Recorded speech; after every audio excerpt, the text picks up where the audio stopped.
Halo teman-teman, jumpa lagi dengan aku, Linda. Kita lanjut ke bab 4 ya.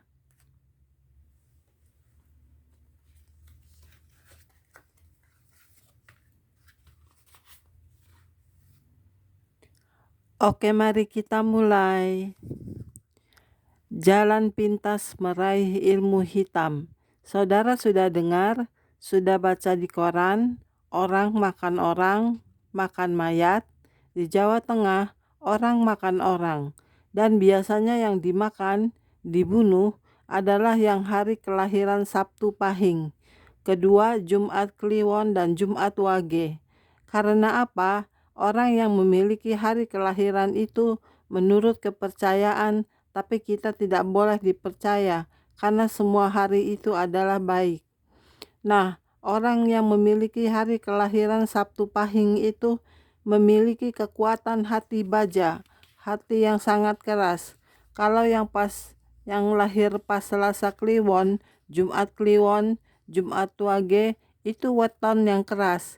Tapi kenyataannya orang yang wetonnya Sabtu Pahing lembut juga banyak. Seperti saya juga lembut. Haha. Jadi kita tidak boleh percaya seperti itu. Amin. Jalan pintas meraih ilmu hitam ada bermacam-macam. Pertama, menambah kekuatan dengan cara memakan mayat. Misalnya ada seorang ibu yang meninggal pada hari weton-weton tersebut di atas, dan ibu itu mempunyai ilmu hitam, meninggal pada hari itu.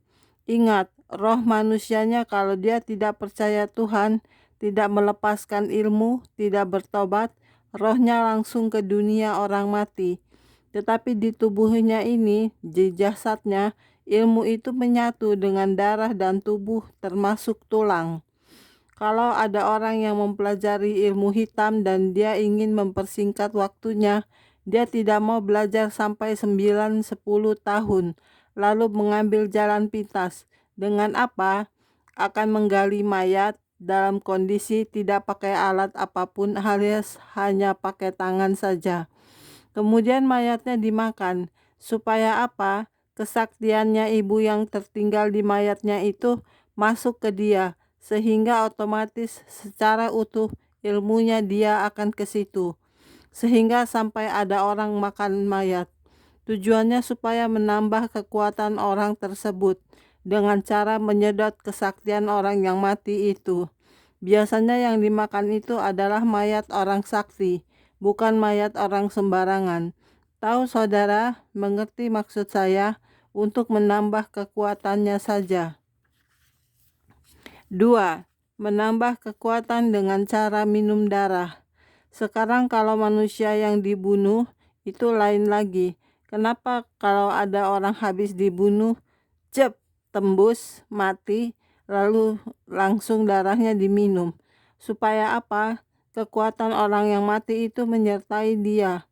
Jalan pintas lain adalah dengan makan hewan-hewan yang masih hidup. Supaya apa? Untuk diambil kekuatannya. Darah dari hewan itu, kekuatannya ada di orang itu. Misalnya ilmu harimau putih. Kalau orangnya mau jalan pintas, dia akan cari harimau untuk dibunuh dan darahnya dihisap.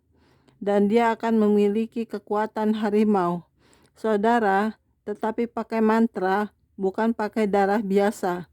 Termasuk memakan ayam cemani yang darahnya hitam semua. Itu dimakan. Saudara, ada hewan-hewan tertentu yang dimasuki setan, seperti ular, burung perkutut bisa berubah jadi keris. Tapi ingat, bukan perkutut biasa loh, perkutut yang sudah diisi. Kalau cicak juga dicari, karena yang dicari cicak itu bukan cicak-cicak sembarangan, tetapi cicak yang ekornya 2. Kalau kadal juga yang berekor 2, dipotong lalu dimakan, dia akan punya kesaktian. Jadi roh setan masuk ke binatang, binatangnya dimakan, roh yang ada di binatang ada di dia.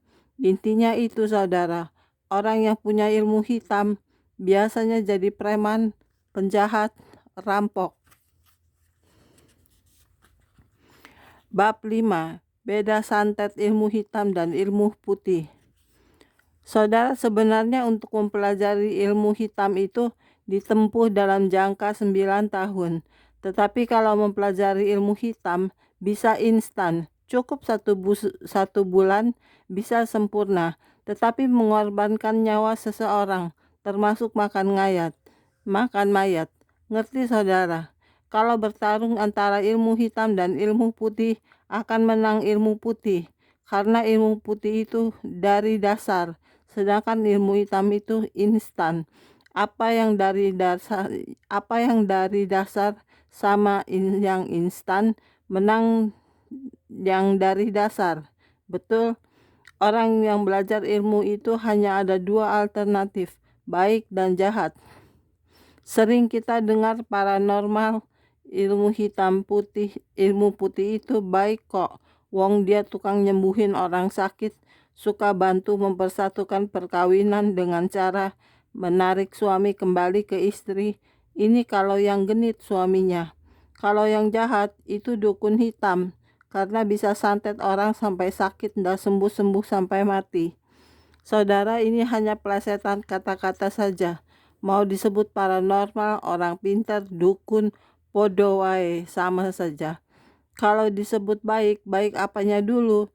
Bisa tolong orang dan tidak pernah nyantet orang. Siapa bilang tidak pernah nyantet orang? Saya beritahu, semua orang yang punya ilmu hitam dan ilmu putih, dia bisa nyantet.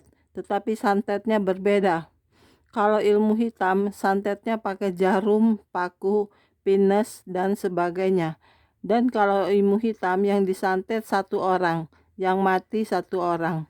Tetapi kalau ilmu putih, dia memiliki santet lebih tinggi dari santet ilmu hitam.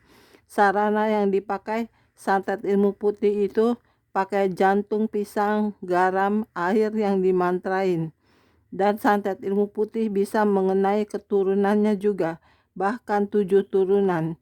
Tapi kita tidak usah takut kena hal-hal yang seperti itu. Sebagai orang percaya yang mengikuti firman-Nya, Tuhan akan meluputkan.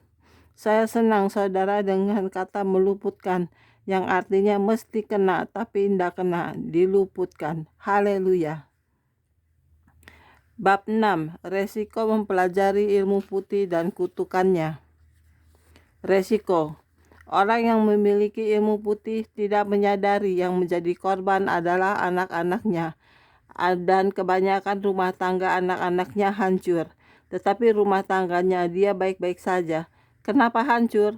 Karena itu memang sudah resikonya. Dan anak-anaknya pun tidak bisa kaya. Dan itu ditanggung 7 turunan. Saudara, ini pengalaman saya, bukan doktrin. Angka 7 ini angka kesempurnaan kejahatan. Setan cara kerjanya menjiplak cara Tuhan. Karena angka 7, di mana Tuhan menciptakan bumi ini 7 hari lamanya. Dan di mana hari ke-7 merupakan kesempurnaan ciptaannya untuk bumi ini. Allah memberkati hari ke-7 yaitu Sabat dan menguduskannya. Karena pada hari itulah ia berhenti dari segala pekerjaan penciptaannya yang telah dibuatnya itu. Kutukannya. Ilmu yang disebut santet putih adalah ilmu sabdo pandito ratu idu dadi gening. Apa yang dikatakan itu jadi. Jadi kere miskin. Jadi kere betulan saudara. Saudara, kakek saya kalau ngomong itu pelan-pelan. Tetapi kalau sudah marah bahaya. Dia sekali ngomong itu pasti jadi. Misalnya begini saudara. Seumur hidup kamu tidak akan menikah. Beneran jadi perawan tua. Waktu itu diucapkan, itu namanya santet putih. Dan yang bisa mengalahkan, membatalkan santet ini hanya darah Yesus. Haleluya. Repotnya pasiennya ngomong, Pak, saya minta kaya. Oh ya, minta kaya, minta usahanya laris. Waktu itu dia ngomong, kamu titik-titik, tiba-tiba cicak jatuh.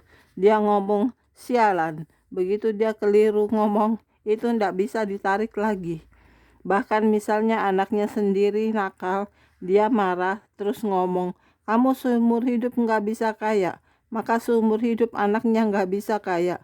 Seumur hidup kutukan itu tidak bisa dicabut. sekali diucapkan tidak bisa dicabut. Ilmu putih seumur hidup kutukannya berlaku, dan yang bisa mencabut hanya darah Yesus.